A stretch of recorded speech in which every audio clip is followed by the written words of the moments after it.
Këshilli i Marrëdhënieve Shqiptaro-Amerikane, AARC, kërkon veprim urgjent për zgjidhjen e krizës institucionale në Kosovë.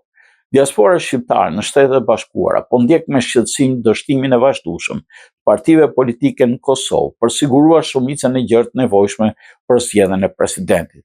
Me këtë rast, Këshilli Shqiptaro-Amerikan i Marrëdhënieve AARC, një organizatë udhëheqëse që lufton për interesat kombëtare shqiptare në Washington DC, theksoi se është koha që partitë politike të dëshmojnë përgjegjësi dhe të sigurojnë stabilitet institucional për hir të ardhmës Kosovës dhe ruajtjes së besimit të qytetarëve dhe aleatëve të saj ndërkombëtar.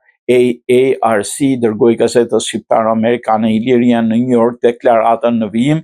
Këshilli i Marrëdhënieve Shqiptaro-Amerikane shpreh shqetësimin me tone më të thella për vazhdimin e krizës institucionale në Kosovë, e cila tashmë po zgjat më shumë se një vit.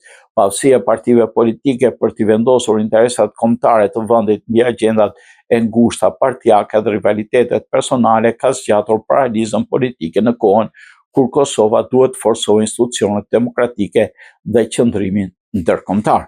Kosova ka arritur përparim të rëndësishëm nga pavarësia përmes sakrificës, vendosmërisë dhe partneriteteve të forta me Shtetet e Bashkuara dhe botën demokratike. Ai progres nuk duhet të rrezikohet nga pengesa politike apo dobësimi i institucioneve shtetërore. Këshilli i Marrëdhënieve Shqiptaro-Amerikane i bëri thirrje të partive politike dhe liderëve në Kosovë që të veprojnë me urgjencë.